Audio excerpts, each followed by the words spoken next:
In March 2026, a post went viral claiming Dale Earnhardt Jr. told Bubba Wallace to shut up and get out of NASCAR.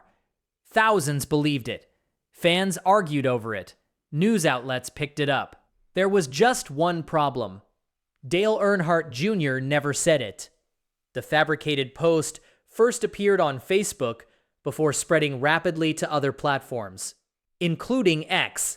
It falsely claimed that Dale Earnhardt Jr. had accused Bubba Wallace of tarnishing the spirit of sportsmanship and called for his removal from the sport.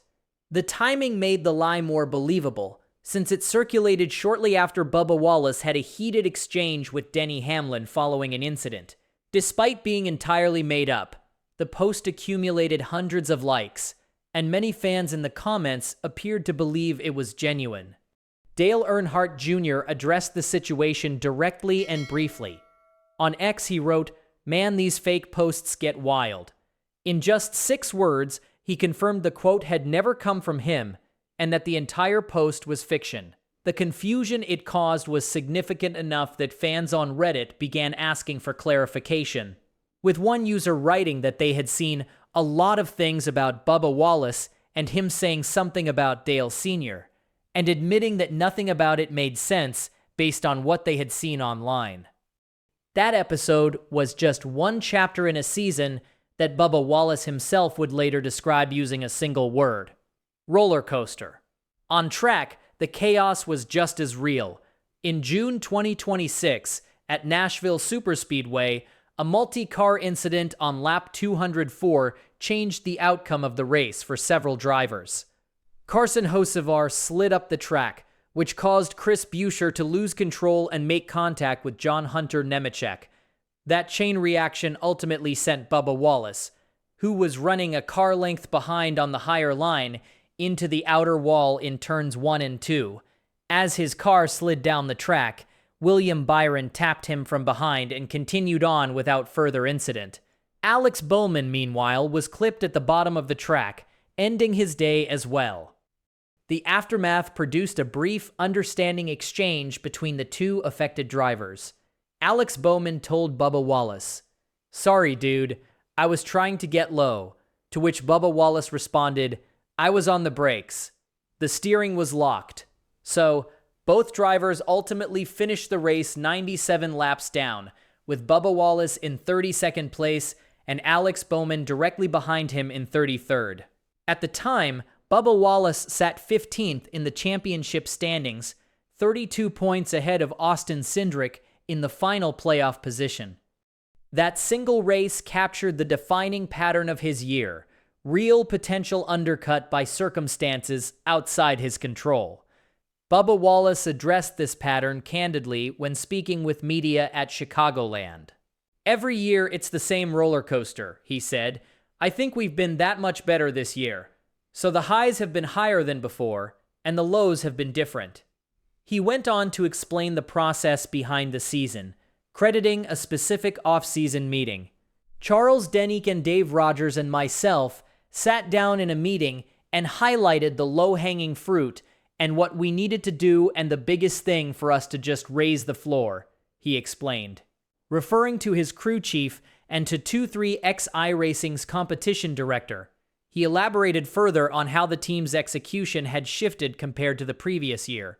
"There was a lot of potential left at the end of our bad races last year, whether we would have a 15th place car and finish 18th to 20th, he said, pointing to races like Nashville and Pocono as examples. The results throughout the season reflected exactly that volatility. Bubba Wallace posted top 10 finishes that included 5th place at Kansas, 3rd place at Michigan, and 2nd place at Naval Base Coronado. Yet those results were offset by setbacks, including a 22nd place finish at Sonoma, following a crash in qualifying and a penalty during the race. Team execution issues compounded the problem further, as 2 pit crew members were suspended following a loose wheel incident at San Diego, with replacements filling in through the Chicagoland race. With 8 races remaining in the regular season at one point, Bubba Wallace held a cushion of 55 points above the playoff cutoff line, a margin being tested by competitors such as Shane Van Gisbergen. Then came Chicagoland, a race that became the clearest turning point of the season. Bubba Wallace led 35 laps, posted the race's fastest lap, and earned 8 stage points on his way to a 6th-place finish. Speaking to television reporters afterward, he could not hide his enthusiasm. "Nothing went wrong, Danielle," he said. "Nothing went wrong. I didn't mess up on Friday or Saturday, and we had a clean, green race. Pit crew did awesome." He continued by acknowledging how much ground the team had lost earlier in the year. "We've given up so many points over the last 2 months. So to come out here and have a good, clean day, we know we can run top 5. We just got to hit every base, light every star, cross every T, dot every I, and we'll be fine," he said. That result pushed him to 77 points above the chase cutoff line, with 7 races remaining in the regular season, and it marked his 3rd top 6 finish over his previous 5 races. Away from the track, Bubba Wallace has pointed to his family as the stabilizing force behind his season. Discussing how he manages the emotional weight of racing, he said, "You marry your best friend and have a good sounding board. It's tough. Have I had the happiest of days lately? No, I haven't. But at the same time, I have a great support system at home, and I have 2 beautiful kids, and that helps out a lot." He added that his wife, Amanda Wallace, plays a direct role in helping him process difficult stretches of the season. "I sit there every year and ask why we are in this scenario, and as much as I don't want to hear it, she gives her thoughts and her advice on how to handle it, and we go to the racetrack next week," he said. "You surround yourself with good people and it helps out." The Chicagoland weekend also carried a cultural component tied to entertainment history. Bubba Wallace debuted a Space Jam-themed race suit and helmet to match a specially designed paint scheme on his number 23 Toyota, produced through a partnership between Upper Deck, 23XI Racing, and Warner Brothers to mark the film's 30th anniversary.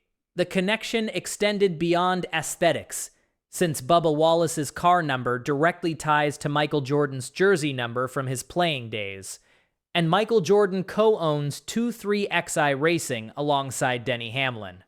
Zooming out from the season itself, Bubba Wallace's career carries historical weight that predates 2026 by more than a decade. In 2013, Bubba Wallace began driving the number 54 Toyota for Kyle Busch Motorsports in the Craftsman Truck Series, recording 10 top 10 finishes in his rookie season before securing his first career victory later that year.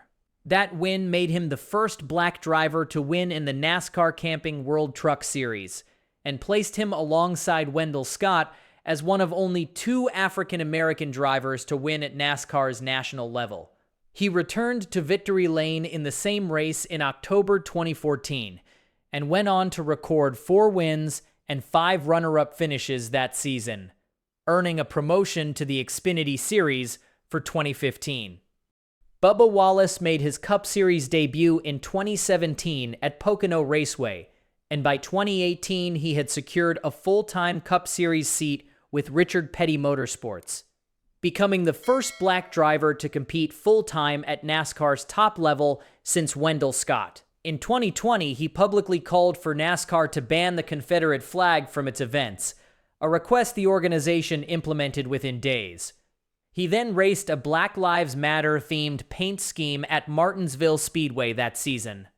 In 2021, Bubba Wallace won his first NASCAR Cup Series race at Talladega Superspeedway following a range-shortened event, making him the first African-American driver to win at the Cup level since Wendell Scott's breakthrough in 1963, and also delivering the first Cup Series victory for a McDonald's-sponsored car since 1994. The 2026 season brought one more moment that defined Bubba Wallace beyond the racetrack entirely. On July 4th, marking the 250th anniversary of American independence, Bubba Wallace posted a reflection on X that combined patriotism with candor. 250 years. This country is beautiful, complicated, and a work in progress. which is a massive privilege and is exactly what makes it so great, he wrote. The freedom to use our voices, challenge the status quo, and responsibility to shape the future can easily be taken for granted. He continued with a call for unity despite disagreement. You don't have to agree with someone to have the same pride in the country we share, he added. Real progress happens when we realize staying unified is bigger than our differences. The response was largely positive, with fans praising the sentiment across social media, though some criticism tied to controversies from earlier in his career persisted among a smaller group of commenters. Heading into the Atlanta race scheduled for July 12th, Bubba Wallace sat firmly above the playoff cutoff line, carrying forward a season defined by fabricated controversy, on-track wrecks, a statistically strong turning point at Chicagoland, and public statements that extended well beyond the sport itself.